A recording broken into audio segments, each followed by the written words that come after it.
Meine Damen und Herren, der georgische Premierminister Georgi Kiviriashvili ist heute bei uns zu Gast. Ich möchte ihn ganz herzlich begrüßen. Der Premierminister macht seinen Antrittsbesuch hier in Deutschland und wir können sagen, dass der Monat Juni ein sehr intensiver deutsch-georgischer Monat ist, denn es werden der Präsident und der Parlamentspräsident kommen.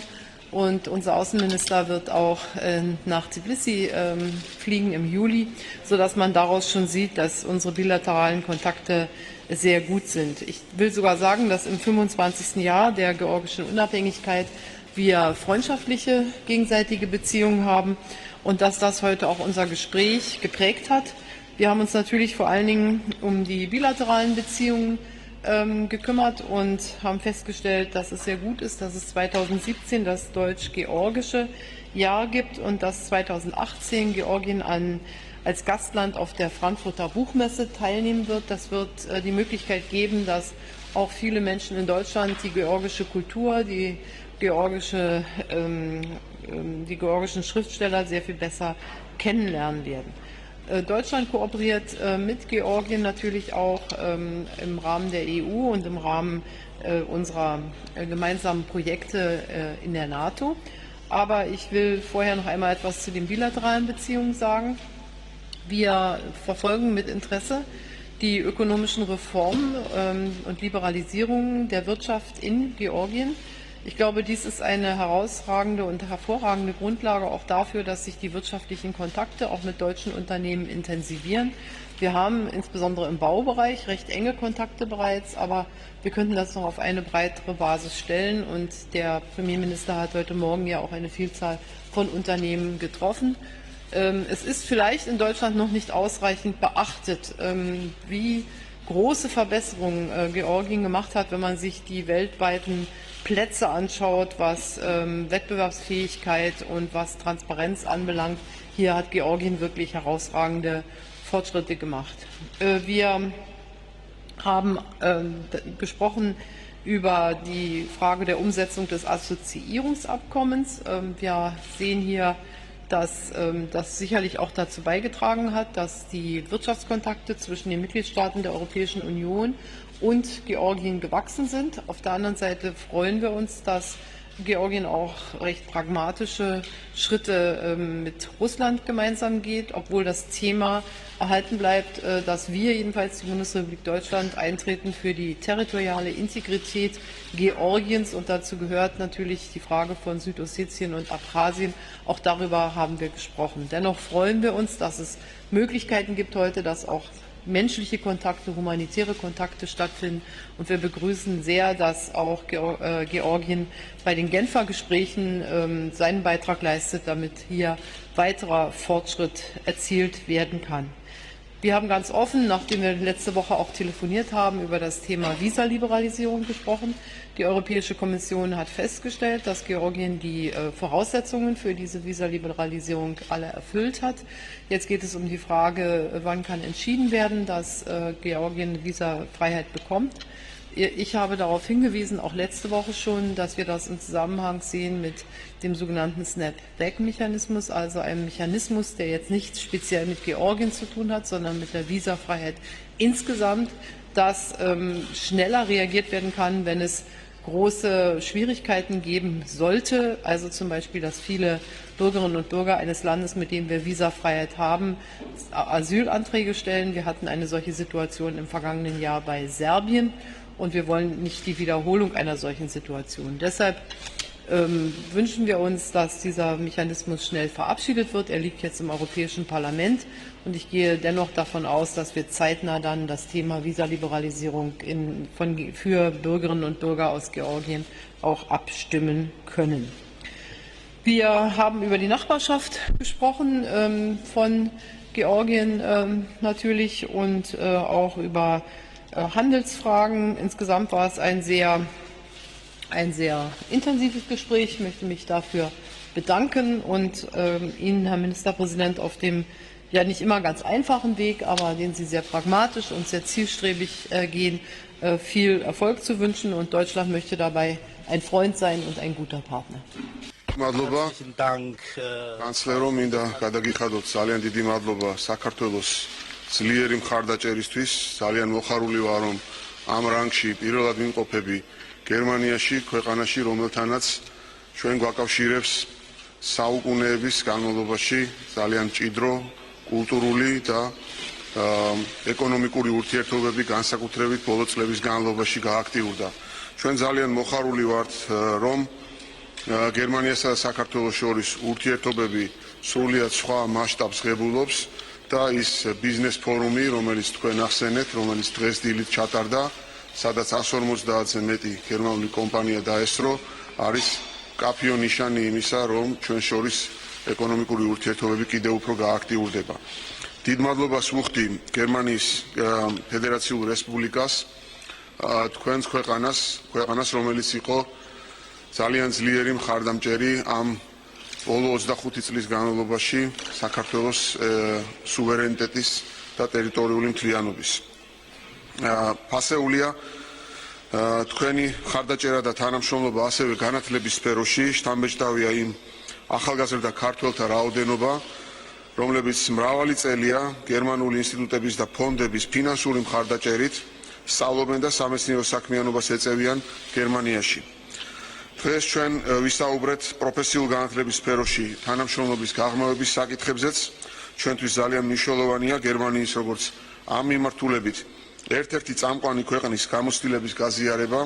შესაბამისად დღეს განათლების სამინისტროებს შორის გაფორმდება მემორანდუმი, რაც ძალიან დაგვეხმარება ჩვენს მიერ დაგეგმილი რეფორმების განხორციელებაში. ასევე ჩვენ განსაკუთრებულ როლს ვანიჭებთ გერმანიასთან სხვა მიმართულებებით თანამშრომლობას. კიდევ ერთხელ მინდა ხაზი გაუსვა, რომ საქართველოში 300-ზე მეტი გერმანული კომპანია ფუნქციონირებს და ვფიქრობთ, რომ ეს ჯერ კიდევ არ არის ის პოტენციალი, რომელიც არსებობს ჩვენს ქვეყნებს შორის ამ მიმართულებით. აქვე მინდა აღნიშნო, რომ უკვე არსებულ პირდაპირ ავიარეისებს სექტემბრიდან დაემატება პირდაპირი რეისი ბერლინში, რაც კიდევ უფრო მეტად გაზრდის ჩვენს ხალხებს შორის კონტაქტებს. ჩვენ მოხარული ვართ, რომ გასული წლის მანძილზე საქართველოს ეწვია 36,000 გერმანელი ვიზიტორი და ტურისტების რაოდენობა გერმანიიდან ყოველწლიურად იზრდება. საქართველოს ტურისტულად ძალიან მომხიბვლელი ქვეყანაა და შარშან საქართველოს ჯამში 6 მილიონამდე ტურისტი ეწვია. ჩვენ გვინდა, რომ მეტმა ქართველმა ტურისტმაც მოინახულოს გერმანია, ასევე მეტი ქართველი ბიზნესმენი ეწვიოს გერმანიას და ამისთვის ქალბატონ კანცლერთან განვიხილეთ საქართველოს ვიზა ლიბერალიზაციის საკითხი. ევროკავშირთან ასოცირების შეთანხმების და ღრმა და ყოვლისმომცველი თავისუფალი ვაჭრობის შეთანხმების გაფორმების შემდეგ მოკლევადიანი უვიზო მიმოსვლა საქართველოს მოქალაქეებისთვის ევროპაში ჩვენი ევროპული დაახლოების გზაზე უნიშნელოვანესი წინგადადგმული ნაბიჯი იქნება. ამისთვის ჩვენ 2013 წლის შემდეგ ძალიან ბევრი რეფორმა განვახორციელეთ, გავაძლიერეთ ჩვენი როგორც საკანონმდებლო, ასევე ინსტიტუციური შესაძლებლობები, რათა ევროპამ თავი იგრძნოს დაცულად, მაშინ როდესაც საუბარია უვიზო მიმოსვლაზე საქართველოდან. ჩვენ გავაძლიერეთ თანამშრომლობა შინაგან საქმეთა სამინისტროებს შორის, გავაფორმეთ შესაბამისი სახელმწიფოთა შორის შეთანხმება, განვათავსეთ პოლიციის ატაშე ჩვენს საელჩოში, ჩამოვაყალიბეთ მჭიდრო პრაქტიკული თანამშრომლობა. ჩემთან ერთად ვიზიტში იმყოფება შინაგან საქმეთა მინისტრი. ეს წელს უკვე მისი მეორე ვიზიტია. ასევე საქართველოში მარტში ვიზიტით იმყოფებოდა გერმანიის ფედერალური კრიმინალური სააგენტოს ხელმძღვანელი. ეს ყველაფერი მოწმობს ჩვენს შესაბამის სამსახურებს შორის მაღალი დონის თანამშრომლობაზე, რომელმაც უკვე კონკრეტული პოზიტიური შედეგები გამოიღო. მე მქონდა საუბარი ქალბატონ კანცლერთან ამ საკითხის თაობაზე და აღვთქვი, რომ ჩემი პირადი მხარდაჭერა ამ მიმართულებით თანამშრომლობის გაუმჯობესებაზე იქნება ძალიან მნიშვნელოვანი. ჩვენ დღეს ვისაუბრეთ ასევე იმ გამოწვევებზე, რომლის წინაშე დგას ევროპა დღეს. საქართველო და გერმანია ერთად იღწვიან მშვიდობისა და სტაბილურობისათვის რეგიონში. ჩვენ პატარა ქვეყანა ვართ, თუმცა ამაყავ დგავართ ევროპისა და ჩრდილოატლანტიკური ალიანსის გვერდით სხვადასხვა საერთაშორისო მისიებში და ტერორიზმის წინააღმდეგ ბრძოლის პროცესში. ჩვენ მტკიცედ ვახორციელებთ ნატოში ინტეგრაციის ნაბიჯებს და ვისაუბრეთ ამ მიმართულებით ვარშავის სამიტის მნიშვნელობაზე. სურს გერმანულ მხარეს გადაუხადო დიდი მადლობა უელსის სამიტზე მიღებული ნატო-საქართველოს არსებითი პაკეტის განხორციელებაში შეტანილი უმნიშვნელოვანესი წვლილისათვის. ჩვენთვის ყველასთვის ევროპაში სასიცოცხლოდ მნიშვნელოვანია, რომ ევროპა იყოს ერთიანი, მთლიანი და იყოს მშვიდობა. ამისათვის აუცილებელია, რომ აღმოსავლეთ ევროპის დემოკრატიული ტრანსფორმაციის პროცესი წარმატებით გაგრძელდეს. ევროპული მომავალი ქართველი ერის ისტორიულ, გაცნობიერებულ და შეუქცევად არჩევანს წარმოადგენს. ჩვენ მოხარული ვართ, რომ ამ გზაზე დღეს დიდ წარმატებებს მივაღწიეთ და ვაგრძელებთ ჩვენი ქვეყნის დემოკრატიზაციისა და ევროპულ სახელმწიფოდ ჩამოყალიბების პროცესს, რაშიც მტკიცე მხარდაჭერა გვაქვს გერმანიის მთავრობისგან. ჩვენ ასევე ვისაუბრეთ იმ კონფლიქტებზე, რომელიც რეგიონშია და რა თქმა უნდა საქართველოსა და რუსეთს შორის არსებულ მდგომარეობაზე, საქართველოს ოკუპირებულ ტერიტორიებზე. ამ კონფლიქტების მშვიდობიანი დარეგულირების საკითხში გერმანია დიდ როლს თამაშობს. მათ შორის როგორც ეუთოს თავმჯდომარე ქვეყანა. მადლობას ვუხდი გერმანიის მთავრობას საქართველოს ტერიტორიული მთლიანობისა და სუვერენიტეტის ურყევი მხარდაჭერისათვის და მათ შორის ჟენევის საერთაშორისო ფორმატში მათი მნიშვნელოვანი როლისათვის. და ბოლოს ერთად ვემზადებით 2017 წელს საქართველოსა და გერმანიის მეგობრობის წლის აღსანიშნავად და ამ მხრივ მრავალ საინტერესო ღონისძიებას გვეგმავთ. სურს ვისარგებლო შემთხვევით და მოვიწვიო ფედერალური კანცლერი საქართველოში, რათა ჩვენთან ერთად აღნიშნოს საქართველო-გერმანიის მეგობრობის წელი. კიდევ ერთხელ დიდ მადლობას გიხდით გულთბილი მიღებისათვის და გამოვთქვამ დიდ იმედს, რომ ჩვენი თანამშრომლობა და ის ფორმატები, რომლებიც ჩვენ გაგვაჩნია დღეს, კიდევ უფრო გაფართოვდება და ჩამოყალიბდება სრულმასშტაბიან, სრულფასოვან პარტნიორობად. დიდი მადლობა გულთბილი მასპინძლობისთვის. გამარჯობა, ქალბატონო კანცლეროს. Frau Bundeskanzlerin Keteván Kardava. ეს პრესკონფერენცია ახლა გადაიცემა საქართველოში პირდაპირ ეთერით და ჩვენს მაყურებელს საქართველოს მოქალაქეებს ყველაზე მეტად აინტერესებთ თუ როდის ექნებათ იმის შესაძლებლობა რომ ევროკავშირის წევრ სახელმწიფოებში უვიზოდ გადაადგილდნენ. თქვენ ახსენეთ და ისაუბრეთ ამ თემაზე და ახსენეთ რომ პარლამენტში მალე იქნება კენჭისყრა, ასევე განაცხადეთ რომ დროებითი შეჩარების მექანიზმი არის აუცილებელი. მაინც შეიძლება თუ არა თქვენი ეს განცხადება ჩაითვალოს უპირობო მხარდაჭერად გერმანიის, რომ პოლიტიკური გადაწყვეტილებაც მისაღებია და საბჭომაც უნდა მიიღოს გადაწყვეტილება, როგორც ჩვენ ვიცით. გერმანიის უპირობო მხარდაჭერა აქვს თუ არა საქართველოს უვიზო მიმოსვლასთან დაკავშირებით და მაინც ვადები გვაინტერესებს, როდის შეიძლება ეს განხორციელდეს, მაგალითად შემოდგომიდან მანამდე.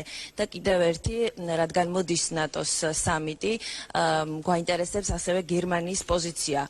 რატომ არ არის ამ ეტაპზე ალიანსში კონსენსუსი საქართველოსთვის მაპის მინიჭებაზე და რა უშლის ხელს დღეს საქართველოს ნატოში წევრობას? დიდი მადლობა. Was die NATO anbelangt, haben wir jetzt eine gute Lösung gefunden mit dem Paket, was vereinbart wurde. Ich will auch noch einmal hervorheben, dass wir sehr, sehr gut mit Georgien zusammenarbeiten im Zusammenhang mit Afghanistan.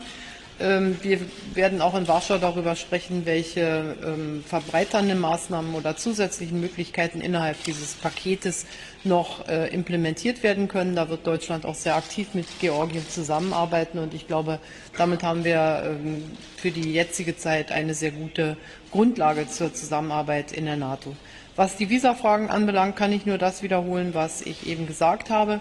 Ich glaube, daraus geht hervor, dass es sich jetzt hier nicht um eine sehr lange Zeit handelt, sondern dass es um laufende Beratungen im Europäischen Parlament geht. Und wir werden uns sogar dafür einsetzen, aber das Parlament ist selbstständig, aber wir werden uns dafür einsetzen, dass diese Beratungen auch so schnell wie möglich stattfinden können. Und wir haben die Empfehlung der Kommission zur Kenntnis genommen. Wir kennen die Kriterien, die Georgien erfüllen muss. Die Kommission hat gesagt, die Kriterien sind erfüllt. Und deshalb wird sich Deutschland nicht gegen diese Empfehlung der Kommission stellen, sondern es geht jetzt um die Kombination mit dem Aussetzungsmechanismus. მაქვს შეკითხვა, თქვენ გერმანიასთან თანამშრომლობა შეაქეთ. გერმანია ის ქვეყანა იყო, რომელმაც ნატოსთან ნატოში გაწევრიანება საქართველოსი ამას სამსაკითხს ძალიან სკეპტიკურად უყურებდა და ეხლაც აქვს ასე ვთქვათ, გარკვეული სკეპსისი ვიზა ლიბერალიზაციასთან დაკავშირებით. ისახვა არ არის, რომ გერმანია ასე ვთქვათ, აცრუებს თქვენს იმედებს ნატოსთან და ევროკავშირთან ინტეგრაციის გზაზე და მინდა ასევე ქალბატონ კანცლერს ვკითხო, რომ აი ამ შეჩერების მექანიზმთან, ვიზების ვიზა ლიბერალიზაციის შეჩერებასთან ერთად თქვენ ასე ვთქვათ ამ ვიზა ლიბერალიზაციას უკავშირებთ ასევე კრიმინალის შემცირებას და კრიმინალთან გაცილებით უფრო ძლიერ ბრძოლას და ასევე უკრაინის საკითხს, იმიტომ რომ ან მხოლოდ შუაში ლაპარაკია იმაზეა, რომ უკრაინას და საქართველოსთვის ვიზა ლიბერალიზაციის საკითხი სინქრონიზირებული იქნება. დიდი მადლობა. ჩვენ გერმანიასა და საქართველოს შორის ურთიერთობებს განვიხილავთ გაცილებით უფრო ფართო და ხანგრძლივ კონტექსტში. ჩვენი ურთიერთობები არ განისაზღვრება მხოლოდ და მხოლოდ დღევანდელი გადაწყვეტილებებით, რომლებსაც ასევე ჩვენ არ უნდა ვუყუროთ მხოლოდ საქართველოს მოსაზრებებით და საქართველოს მხრიდან. ჩვენ უნდა გავითვალისწინოთ კონტექსტები, მათ შორის როგორც ევროპული პოლიტიკის, ასევე გლობალური პოლიტიკის. ამიტომ ჩვენ არ თვლით, რომ გერმანიამ გაგვიცრუა ჩვენ იმედები, ჩვენ თვლით, რომ ის პროცესი, რომელშიც ახლა ჩვენ ვიმყოფებით, კიდევ უფრო გვაახლოებს გერმანიას, გერმანიის როლი საქართველოს ევროინტეგრაციის პროცესში და საქართველოს ევროპული ტრანსფორმაციის პროცესში კიდევ უფრო გამოიკვეთა, რაც პრინციპში ბუნებრივიც უნდა იყოს. ამიტომ ჩვენ თვლით, რომ ჩვენ მივაღწევთ აუცილებლად ურთიერთგაგებას ამ პროცესში. საქართველო აუცილებლად მიიღებს ვიზა ლიბერალიზაციას. საქართველო თვლის, რომ აუცილებლად გახდება ნატოს წევრი. ამისთვის საჭიროა ის, რომ საქართველო იყოს თანმიმდევრული ქვეყნის გარდაქმნის პროცესში, საქართველომ გააფართოვოს პარტნიორობა ნატოს ალიანსთან და ჩვენ თვლით, რომ შესაძლებლობების ფანჯარა გაიხსნება საქართველოსთვის მაშინ, როდესაც იქნება საერთაშორისო კონტექსტი მზად ამისათვის. ამიტომ ჩვენ თვლით, რომ გერმანიასა და საქართველოს შორის ურთიერთობები არის უმნიშვნელოვანესი ურთიერთობები და ჩვენ მადლობელი ვართ გერმანიის იმ მრავალმხრივი მხარდაჭერისთვის, რომელსაც ის უწევს ჩვენს ქვეყანას ბოლო რამოდენიმე ათწლეულის განმავლობაში. დიდი მადლობა. Mit Blick auf die NATO haben wir ja bei dem NATO-Gipfel in Bukarest, ich glaube 2007 war das, die intensive Diskussion geführt und ich bin sehr froh, dass wir seitdem sehr pragmatische Wege gefunden haben, trotzdem eine enge Zusammenarbeit zu haben mit Georgien und auch eine Zusammenarbeit zu haben, die, glaube ich, für Georgien von Nutzen ist. Zum letzten Mal in Wales das Comprehensive Package, also das Paket beschlossen, was in diesem Rahmen zu tun ist, werden wir in Warschau noch einmal miteinander diskutieren. Und ich glaube, damit sind wir auf einem gemeinsamen Weg, der die Realität im Augenblick vernünftig widerspiegelt und der trotzdem auch die Verbesserung der Verteidigungsfähigkeiten von Georgien befördert. Zum Zweiten, was die Frage Ukraine und Georgien anbelangt, ist es in der Tat so, dass auch die Ukraine die Kriterien erfüllt hat für die Visaliberalisierung. Jedes Land hat ja sozusagen eine Roadmap und die Kommission macht dann jedes Mal eine Bewertung, welche Kriterien sind erfüllt, welche sind nicht erfüllt. Hier gilt dasselbe wie auch für Georgien, dass ich finde, dass wir diesen Aussetzungsmechanismus brauchen, der eben schnell reagiert. Der ist nicht auf ein Land bezogen, sondern der ist eher gewachsen aus der Erfahrung mit der Visaliberalisierung von Serbien. Und für mich spielt schon auch eine Rolle, dass das Assoziierungsabkommen zwischen der Europäischen Union und Georgien und auch der Ukraine ja zum selben Zeitpunkt unterzeichnet wurde.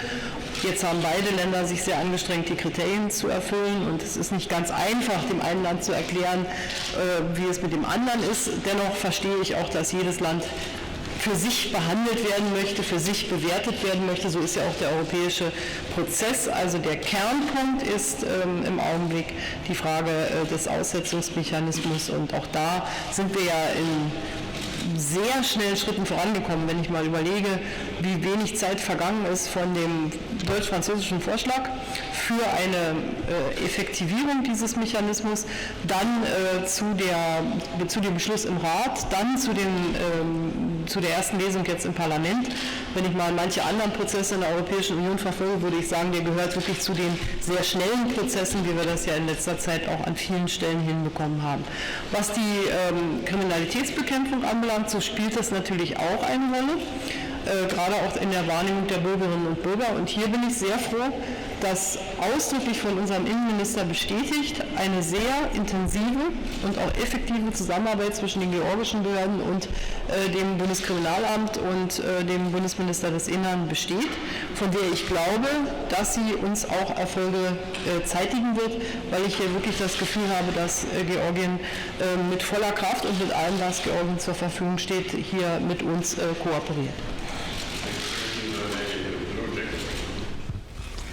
მოგესალმებით ტელეკომპანია იმედი ნათია სონღულაშვილი ორი მოკლე შეკითხვა მექნება ქალბატონ კანცლერთან პირველი ოფიციალური მიწვევა უკვე მიიღეთ პრემიერ-მინისტრისგან და აპირებთ თუ არა საქართველოში ჩამოსვლას ეს საინტერესოა იმ ფონზე როდესაც თქვენი ვიზიტი დაგეგმილი იყო გაზაფხულზე თუმცა არ შედგა და მეორე ასევე მაინტერესებს 1 ივლისიდან ძალაში სრულად შედის საქართველოს ევროკავშირის ასოცირების ხელშეკრულება ამის შემდეგ მოხდება თუ არა ასოცირებიდან სტრატეგიულ პარტნიორობაზე გადასვლა ანუ საქართველოს უნდა ელოდეს თუ გაწევრიანების გეგმის მიღება, როგორც ეს მაგალითად მოხდა სერბეთის შემთხვევაში.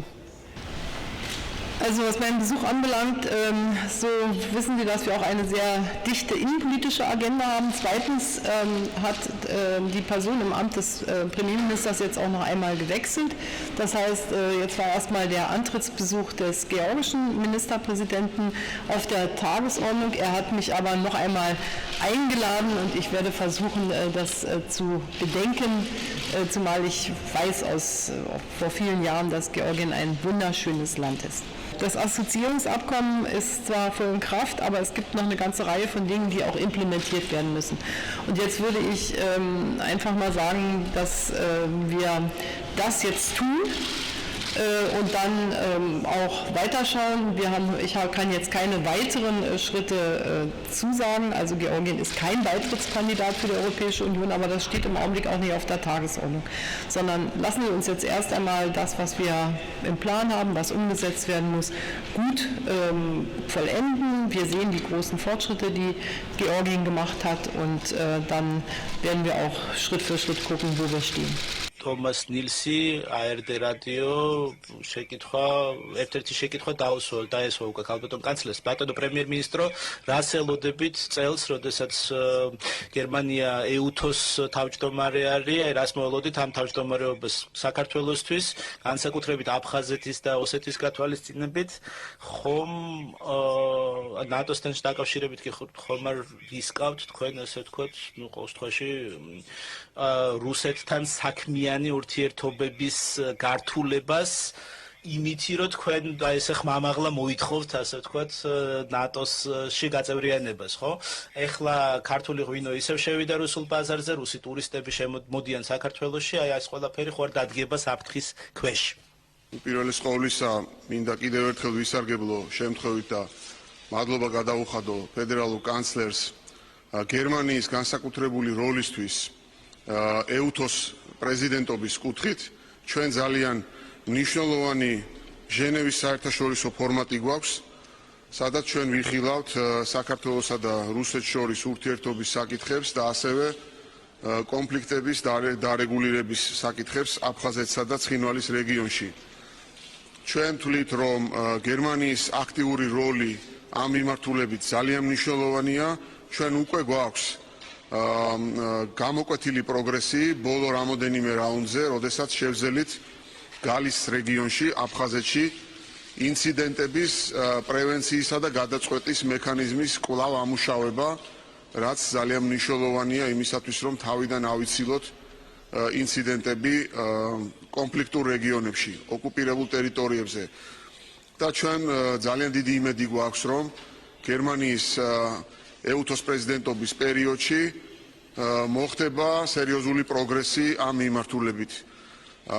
ამ მიმართულებით სახელმწიფოს გააჩნია ნდობის აღდგენის პოლიტიკა, რომელსაც ნაბიჯ-ნაბიჯ მიზანმიმართულად და თანმიმდევრულად მივყვებით და ჩვენთვის ძალიან მნიშვნელოვანია არა მხოლოდ ტერიტორიების დაბრუნება, არამედ ხალხის შემორიგება პირველ რიგში და ერის გამთლიანება. ამიტომ ჩვენთვის ძალიან მნიშვნელოვანია ჩვენს აფხაზ და ოს დებთან ნდობის აღდგენა უპირველეს ყოვლისა და ამ მიმართულებით ჩვენ ვახორციელებთ კიდევ ერთხელ ვამბობ მიზანმიმართულ პოლიტიკას. რაც შეეხება თქვენს კითხვას რუსეთთან მიმართებაში, ხომ არ რისკავთ ჩვენ ნატოზე მესიჯების გაჟღერებით, ხომ არ ვისკავთ რომ დავაზიანოთ ჩვენი კომერციული, ანუ სავაჭრო და ტურიზმის მიმართულებით ურთიერთობები. ჩვენ მუდმივად ვცდილობთ რომ ავიცილოთ მტრული რიტორიკა რუსეთთან. 2012 წლიდან მოყოლებული ჩვენ შევცვალეთ მთავრობის დამოკიდებულება ამ საკითხისადმი იმ კუთხით, რომ ჩვენ გავხდით მაქსიმალურად კონსტრუქციულები, მაგრამ კიდევ ერთხელ ვამბობ, აქ არ არსებობს არანაირი კომპრომისი ქვეყნის ტერიტორიული მთლიანობის და სუვერენიტეტის მიმართულებით. თუმცა ჩვენ ვცდილობთ, რომ ხალხთა შორის ურთიერთობა აღვადგინოთ. საბედნიეროდ დღეს ჩვენ გვაქვს ვაჭრობა გარკვეული მოცულობით რუსეთთან, ჩვენ გვაქვს ტურისტული ურთიერთობები და ჩვენ ვცდილობთ მოვახდინოთ კომუნიკაცია იმისი, რომ საქართველოს ამა თუ იმ ბლოკში გაწევრიანება არ წარმოადგენს საფრთხეს რუსეთისთვის. საქართველო არ იქნება ამითი უფრო მეტად მტრული, ვიდრე შეიძლება იყოს ჩვეულებრივ ვითარებაში. ანუ ჩვენ გვაქვს ტერიტორიული პრობლემები, გვაქვს ოკუპაციის პრობლემები, მაგრამ კიდევ ერთხელ ვამბობ, ჩვენი მიდგომა არის მაქსიმალურად კონსტრუქციული, რომ დავწიოთ ტემპერატურა ამ კონფლიქტში და ვისაუბროთ მშვიდობიანად კონფლიქტის გადაწყვეტაზე. დიდი მადლობა.